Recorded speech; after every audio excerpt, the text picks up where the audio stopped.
Iran पर जल्द हमला करने वाले हैं। अमेरिका ने अटैक की तारीख लीक कर दी है।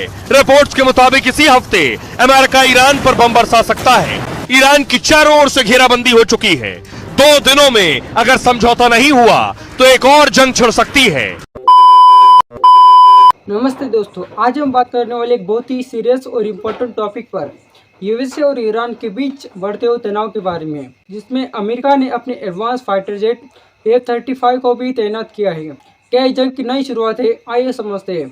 सबसे पहले ये जान लेते हैं कि ईरान अमेरिका रिश्तों की सिचुएशन अभी कैसी है। ईरान अमेरिका के बीच पिछले कुछ महीनों से पॉलिटिकल और मिलिट्री टेंशन काफ़ी तेजी से बढ़ रहे हैं। न्यूक्लियर टास्क और गेनियो में चल रही बातें जब फेल हो गई, तब यूएसए ने अपने मिडल ईस्ट में मिलिट्री प्रेशंस और बढ़ाई है। इस प्रेशंस में एडवांस फाइटर जेट जैसे F-22, F-35, F-16 शामिल है, जिन्हें स्ट्रैटेजिकली रिजल्ट के करीब भेजा गया, जो कि एक शो ऑफ फोर्स माना जा रहा है।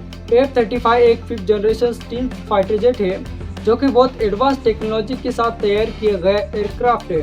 इसका मकसद है कि वो एनिमी रडार से चुप कर मिसाइल्स कंप्लीट कर सके। अमेरिका ने लगभग 50 से ज़्यादा फाइटर जेट्स को तैनात किया है। ईरान और उसके आसपास के रीजन में ये स्टेप डिफेंस के लिए नहीं, बल्कि एक स्ट्रैटेजिक सिग्नल भी है, यानी दुश्मन को बताने के लिए कि अमेरिका अपनी मिलिट्री पावर को शो कर रहा है। अगर हम समझौता नहीं कर पाए तो हमें उसकी जरूरत पड़ेगी। अगर समझौता नहीं हुआ तो हम कार्रवाई करेंगे। अगर समझौता हो गया तो हम इसे जल्दी वापस बुला सकते हैं। वो बहुत जल्द रवाना होगा। एक एयरक्राफ्ट कैरियर पहले से वहाँ पहुँच चुका है। मुझे लगता है हम सफल होंगे, और अगर नहीं हुए तो ईरान के लिए बहुत बुरा दिन होगा। Удары по Ирану уже были, и последствия. जो संभावित हमलों की योजना बनाने वाले हैं, उन्हें पता नहीं है कि वो आग से खेल रहे हैं। उन्हें याद होना चाहिए कि पहले भी हमले हो चुके हैं और उनके परिणाम अच्छे नहीं रहे। ऐसे जोखिम बेहद गंभीर साबित हो सकते हैं। МАГАТЭ. अब सवाल ये है कि क्या ये सिचुएशंस एस्केलेट होकर फुल स्केल वार में बदलेगी। अभी तक कोई ऑफिशियल वार डिक्लेयर नहीं हुआ है, लेकिन टेंशन काफ़ी तेजी से बढ़ रही है, क्योंकि ईरान ने भी काउंटर प्रिपरेशंस की बातें की है और मिसाइल मूवमेंट्स भी दिख रहे हैं। इंटरनेशनल कम्युनिटी अभी तक कोशिश कर रही है कि डिप्लोमेटिकली बातें हो और पेच बना जाए।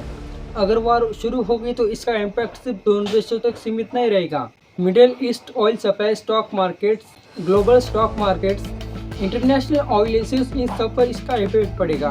पेस टास्क फिर से शुरू हो सकता है। तो दोस्तों, यह था हमारा आज का डीप एनालिसिस वीडियो। आपको क्या लगता है, क्या ये सिचुएशन वार तक पहुंच सकती है या सब नेगोटिएट होगा? कमेंट में बताएं। साथ ही वीडियो को लाइक शेयर करें और ऐसी और खबरों के लिए सब्सक्राइब करें A137 ऑफिशियल न्यूज़ चैनल को। नमस्कार।